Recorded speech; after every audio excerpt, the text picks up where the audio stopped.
Hello students, welcome to exam academy. Students, आज हम लोग यहाँ पर 4.4 डिस्कस करेंगे, बट अभी हम लोगों के 4.3 के कुछ क्वेश्चंस जो लैंग्वेज बेस्ड थे वो बाकी थे। तो पहले हम उनको सॉल्व करेंगे और उसके बाद हम लोग यहाँ पे 4.4 को सॉल्व करेंगे। ठीक है। तो देखिए, क्वेश्चन में स्टार्ट करते हैं बिना किसी देरी के। लेकिन अगर पहली बार आप चैनल पे हैं, सब्सक्राइब कर लीजिए, दोस्तों के साथ शेयर कीजिए, ताकि आपको एक प्रॉपर वे में एक एज अ कोचिंग इंस्टीट्यूट आपको पढ़ने को यहाँ पर मिले। Ninth class. देखिए, इसमें कह रहा है कि if the work done by a body is application of constant force is directly proportional to the distance of the body. मतलब ये जो एफ है, डब्ल्यू है, ये प्रोपोर्शनल टू एस होता है ना। लिखा है ना, application of constant force directly proportional to distance of the body, express this in the form of equation of two variable and draw the graph of same making the constant force 5 units. मतलब देखिए, यहाँ पे हमें constant force कितना मानना है, 5 unit. तो बताइए, प्रोपोर्शनल हटता है तो क्या आता है? प्रोपोर्शनल हटता है तो कांस्टेंट आता है, वो कांस्टेंट हम यहाँ पे 5 मानेंगे। ठीक है। अब देखिए, यहाँ पे दो वेरिएबल हो गए। एक वेरिएबल डब्ल्यू है और दूसरा वेरिएबल एस है। दो वेरिएबल हो गए। तो यहाँ पे करें also read the graph and work graph the work done when the distance travelled by the body is 2 unit and 0 unit. तो देखिए, सबसे पहले इसके लिए करेंगे क्या, समझिएगा ध्यान से। हमें इसके लिए ग्राफ ड्रॉ करना है। तो चलिए स्टार्ट करते हैं, ग्राफ ड्रॉ करते हैं। देखिए, जैसे हमने मान लिया कि ये एक ग्राफ हमने यहाँ पे ये इस तरीके से बना दिया। तो ग्राफ बनाने के लिए हमें कम से कम दो वैल्यूज मालूम होनी चाहिए। तो उसके लिए करेंगे क्या, समझिएगा। W बराबर 5s है। तो हम मान लें कि लेट s इक्वल्स 2। तो बताइए, यहाँ से W इक्वल्स कितना आ जाएगा, 10 यूनिट आ जाएगा या 10 जूल आ जाएगा। यहाँ पे हम लोग यूनिट यूज करेंगे, क्योंकि यहाँ पे इन्होंने मीटर की बात नहीं की है, केवल यहाँ पे यूनिट लिखा हुआ है। और अगर हम एस, इसका मतलब इसका एक सोल्यूशन क्या बना, इसका एक सोल्यूशन बना 2, 10। अगर हम यहाँ पे मान लें कि एस इक्वल टू 1 है, तो बताइए डब्ल्यू इक्वल टू कितना आएगा, 5 आएगा। तो उस केस में जो इसका सोल्यूशन बनेगा 1, 5 बनेगा, क्योंकि हमने यहाँ पे इस वाई एक्सेस को माना है डब्ल्यू और एस एक्सेस को माना है एस, यानी डिस्टेंस। तो अगर हम यहाँ पे बात करें 1, 2, 1, 10 एंड सॉरी 1, 5 एंड 2, 10, तो देखिए यहाँ पे वो क्या करेंगे, 1, 2, 3, 4 एंड सो ऑन। और यहाँ पे जो हम वैल्यू हम लोग लेंगे वो लेंगे 10। 5 से स्टार्ट करते हैं, 5। ठीक है। 10, 15 एंड 7 जो भी है। अब देखिए, पहला कौन सा है, 1, 5। तो 1, 5 कहाँ पे पड़ेगा, तो 1, 5 यहाँ पे पड़ेगा, दिस। ठीक है, ये यहाँ पे पड़ेगा। उसके बाद 2, 10, तो बताइए 2, 10 कहाँ पड़ेगा, 2, 10 अगर हम यहाँ पे बात करें, तो देखिए, इसको हम जब इसके सामने इधर लाएंगे और इसको ये इधर लेके जाएंगे, तो बताइए 2, 10 कहाँ पड़ेगा, तो 2, 10 यहाँ पड़ेगा। ठीक है। अब हमें यहाँ पे लाइन ड्रॉ, क्या लाइन ड्रॉ यहाँ पे क्या करना है, लाइन ड्रॉ करनी है। तो बताइए, जब लाइन ड्रॉ करेंगे तो इसमें ये जो लाइन बनेगी वो कुछ इस हिसाब से बनेगी। सॉरी, ये इससे जाने वाला ये इस तरीके से ग्राफ हम लोग ड्रॉ कर देंगे, तो ये इसका ग्राफ बन गया। ठीक है। अब देखिए, इसमें कहा क्या गया, समझिए। कह रहे अगर ऐसा कर लेते हो तो फिर कह रहे हैं कि व्हेन द, हमें वर्क डन बताना है when the distance travelled by is 2 unit and 0 unit. तो बताइए, s इक्वल टू 0 पर बताइए w कितना है, 0 है ना। और s इक्वल्स 2 पर w कितना है, 10। यानी जब डिस्टेंस डिस्टेंस 2 यूनिट है, तो उस केस में हम लोग अगर ग्राफ से देखेंगे तो जो वर्क डन बनेगा, वर्क डन वो बनेगा 10 यूनिट। Work done 10 unit. और जब हम मानेंगे कि डिस्टेंस 0 यूनिट है, तो वर्क डन जो बनेगा वो बनेगा 0। ठीक है। तो इस हिसाब से हम लोग ग्राफ ड्रॉ कर लेंगे और ये इसका आंसर हो जाएगा। बढ़ते हैं नेक्स्ट क्वेश्चन पर।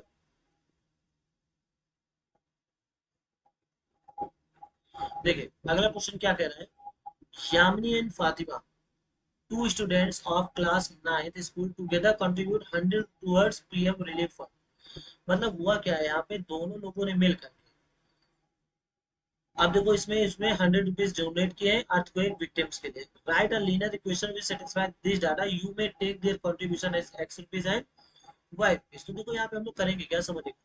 हम मान लेंगे कि let Yamini donates x rupees and Fatima donates y rupees. तो बताइए दोनों ने मिलकर कितना डोनेट किया है, तो दोनों ने मिलकर डोनेट किया है एक्स प्लस वाई, दोनों ने मिलकर डोनेट किया है 100। तो ये तो हो गया लीनियर इक्वेशन। फिर इसमें क्या करें, draw the graph of the same, इस चीज का भी ग्राफ भी बनाना है। तो देखो इसके लिए हम करेंगे क्या, मान लेंगे x इक्वल टू है 25 रुपीज, तो बताइए y इक्वल टू कितना आएगा 75, है कि नहीं। जब यहाँ पे हम x की वैल्यू 25 रखेंगे तो y की वैल्यू कितनी आएगी 75।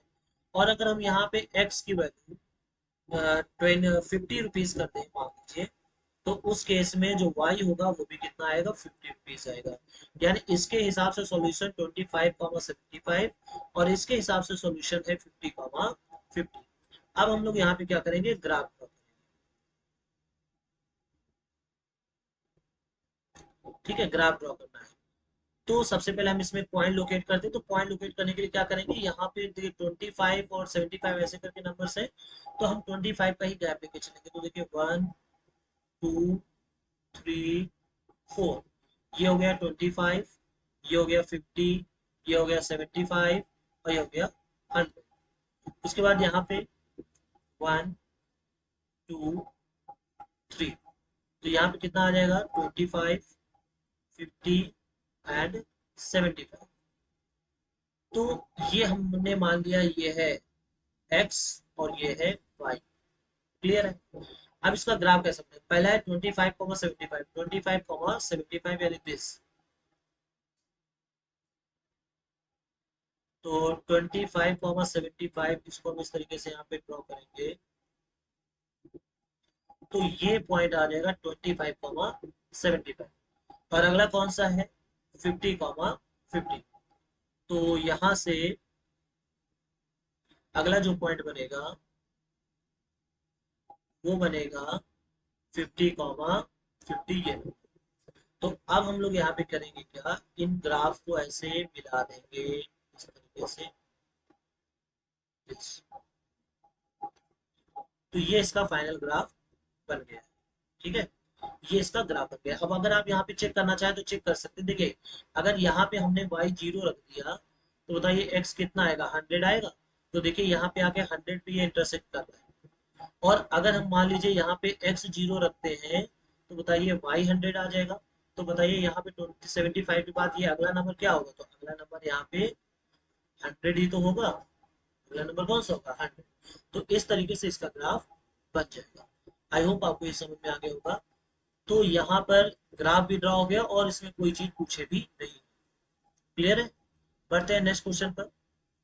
कह रहे हैं कि in countries like USA Canada temperature is measured in Fahrenheit. जैसे हम लोग टेम्परेचर जनरली डिग्री सेल्सियस में मेजर करते हैं, वहां पे डिग्री फॉरेनहाइट में मेजर किया जाता है। Whereas countries like India it is measured in Celsius.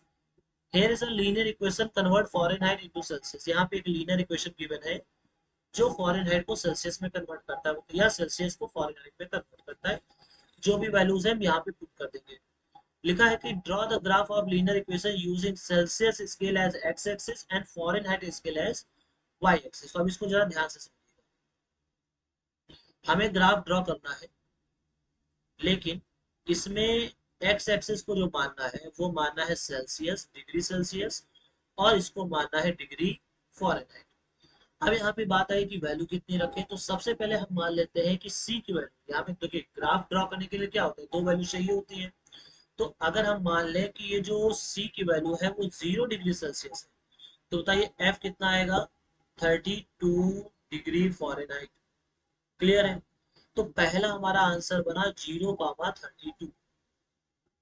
उसके बाद हम लोग क्या करेंगे, सी की वैल्यू हम लोग मान लेंगे 5 डिग्री सेल्सियस। ऐसा इसलिए क्योंकि डिनोमिनेटर में 5 है और जब हम यहाँ पे 5 रखेंगे तो इससे ये कट जाएगा और यहाँ से आ जाएगा 41। तो जो एफ की वैल्यू आएगी आएगी 41 डिग्री फॉरेनहाइट। 41 degree Fahrenheit. तो इस हिसाब से हमारा आंसर बनेगा 5,50। अब हमें यहाँ पे ड्रॉ करना है, तो देखिए कैसे ड्रॉ करेंगे समझिएगा।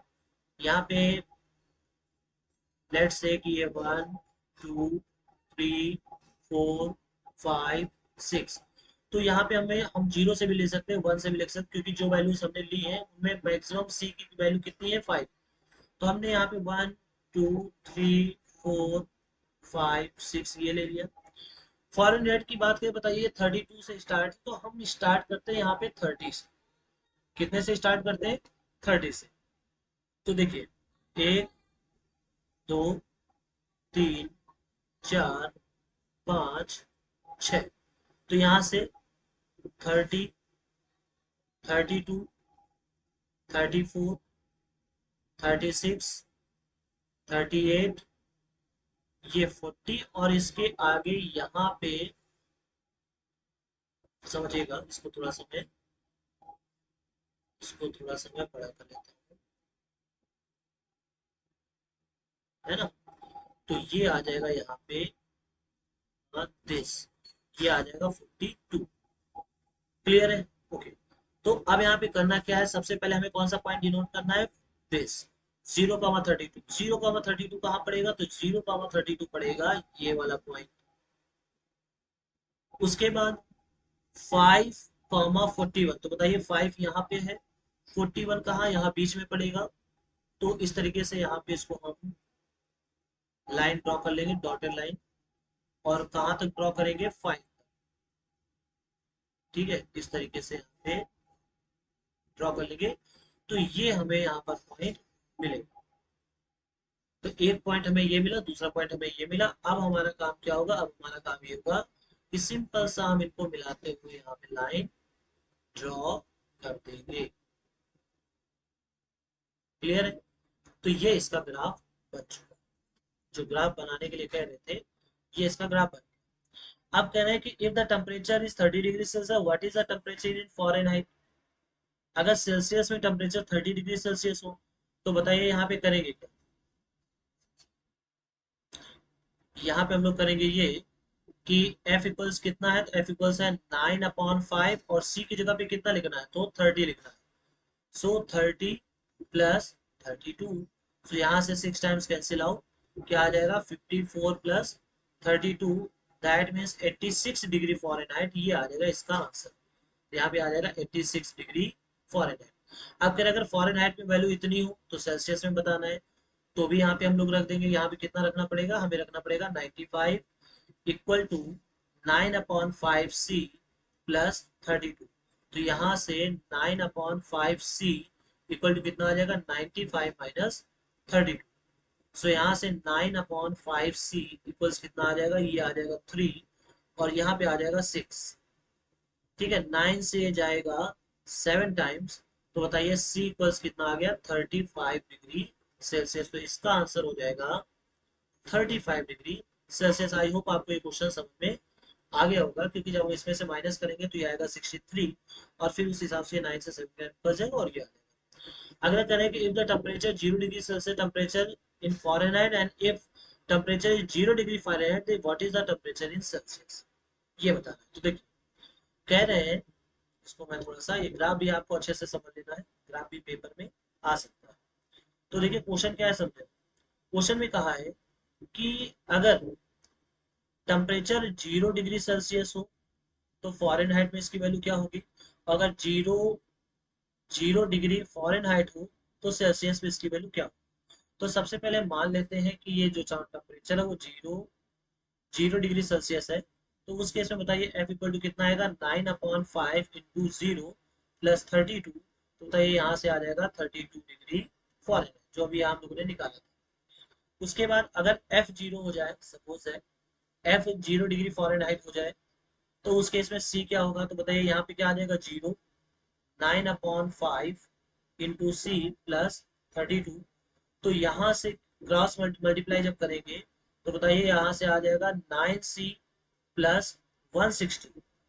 यहाँ पे जब एलसीएम लेंगे यहाँ पर तो 5 से मल्टीप्लाई हो जाएगा 160 इक्वल टू जीरो तो बताइए सी इक्वल टू कितना आएगा, माइनस का 160 अपॉन 9 डिग्री, ठीक है, यहाँ पे इतने डिग्री सेल्सियस।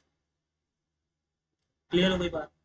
अब यहाँ पे जो लास्ट क्वेश्चन है, दिस इज मोस्ट इंपॉर्टेंट, इसको आप मोस्ट इंपॉर्टेंट स्टार मार्क कीजिए, कई जगह पे क्वेश्चन ये पूछा जाता है। क्या क्वेश्चन है समझिएगा। क्वेश्चन ये है कि is there a temperature which is numerically as same as both Fahrenheit and Celsius. क्या कोई ऐसा इसका न्यूमेरिकल वैल्यू टेम्परेचर की पॉसिबल है जिसमें फ़ारेनहाइट की रीडिंग और सेल्सियस की रीडिंग दोनों सेम। तो चलो मान लेते हैं कि let that temperature be x. तो बताइए यहाँ पे इसका मतलब ये हुआ कि हमें क्या करना पड़ेगा, हमें यहाँ पे फॉरेन हाइट की जगह पर भी एक्स रखना पड़ेगा और सेल्सियस की जगह पर भी एक्स रखना पड़ेगा। तो यहाँ आ जाएगा x equals 9/5 × x plus 1 plus का 32। तो बताइए जब यहाँ सेल्सियम लेंगे तो आएगा 5x equal to 9x plus 160।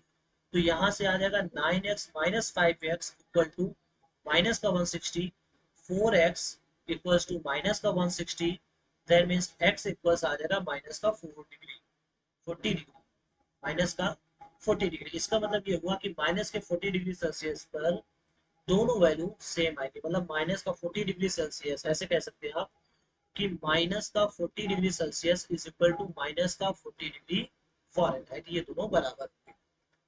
अभी तक जितनी भी वैल्यूज थी उनमें सेल्सियस की वैल्यू कुछ रखते थे तो फॉरेनहाइट की वैल्यू कुछ डिफरेंट आती थी, बस इसमें ऐसा नहीं। ओके, तो अब हम लोग यहाँ पे पहुंचते हैं 4.4। इसमें से ये हम सेकेंड वाला क्वेश्चन बताएंगे, पहला वाला क्वेश्चन आपको खुद में से सॉल्व। पहला कह रहा है कि जियोमेट्रिक रिप्रेजेंटेशन करना है इस चीज का, जियोमेट्रिक मतलब ग्राफ बनाना है as an equation one variable and two variable. तो जब बात वन वेरिएबल की आती है तो इसमें सिंपली ये किया जाता है कि हम लोग इस तरीके से लाइन ड्रॉ कर लेंगे, ठीक है। चलिए यहाँ पे ये ड्रॉ करते हैं, सिंपली ऐसे लाइन ड्रॉ कर लेना है। उसके बाद यहाँ पे हमें मार्किंग करनी है, 0 1 2 3 4 5 एंड सो ऑन। और यहाँ पे आ जाएगा -1, -2, -3, -4 एंड सो। तो कह रहे हैं कि वन वेरिएबल में बता, तो जब भी वन वेरिएबल की बात आएगी तो हम इस तरीके से यहाँ पे लाइन बनाएंगे और यहाँ से x की वैल्यू निकालेंगे। तो बताइए x की वैल्यू यहाँ से क्या आएगी, 2x इक्वल टू -9। तो x इक्वल्स आएगा माइनस का 9/2, दैट इज माइनस का 4.5। तो माइनस का 4.5 कहाँ पड़ेगा, माइनस का 4.5 ये पड़ेगा। तो यहाँ पे बस हमें डॉट बना देना है और ये इसका सोल्यूशन हो गया। वन वेरिएबल में आपको इस तरीके से सॉल्व करना है। जब बात आती है टू वेरिएबल की, तो टू वेरिएबल में क्या होता है, टू वेरिएबल में हम लोग यहाँ पे कोऑर्डिनेट बनाते हैं जिसमें एक्स और वाई दोनों होते हैं, ठीक है।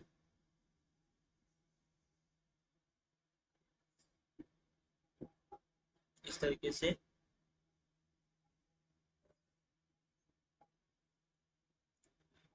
समझिएगा, इस तरीके से कोऑर्डिनेट हम लोग बनाते हैं, ठीक है। इस तरीके से कोऑर्डिनेट बना देते हैं और अब यहाँ पे हम लोग मार्किंग करेंगे। तो यहाँ पे 1 2 3 4 5, इधर भी हम लोग करेंगे 1 2 3 4 5। अब बताइए यहाँ पे x इक्वल्स कितना आया था, तो x इक्वल्स आया था माइनस का 4.5। तो माइनस का 4.5 कहाँ पड़ेगा, ये 1 है, ये -2 है, ये -3 है, ये -4 है, ये -5 है, ये x है, ये y। तो हम लोग यहाँ पे करेंगे क्या कि माइनस का 4.5 तो यहाँ पड़ेगा इसके बीच में, ये पड़ेगा। तो अब हम लोग इससे जाने वाली लाइन ड्रॉ कर लेंगे, बस सिंपल सा हो गया, ग्राफिकल रिप्रेजेंटेशन हो गया, ठीक है। तो ये हो गया x इक्वल्स माइनस का 9/2, this will be the answer. तो कहने का मतलब ये हुआ कि आपसे अगर सिंगल वेरिएबल वन वेरिएबल की बात करें तो आप ऐसे बनाएंगे, टू वेरिएबल की बात करें तो इस तरीके से। आई होप आपको ये 4.4 भी समझ में आ गया होगा। फर्स्ट क्वेश्चन जो यहाँ पे बचा हुआ है आप इनमें से सॉल्व करेंगे। और वीडियो अच्छा लगा हो लाइक जरूर कीजिएगा, चैनल में पहली बार है सब्सक्राइब कीजिए। मिलते हैं नेक्स्ट वीडियो में नए एक्सरसाइज के साथ।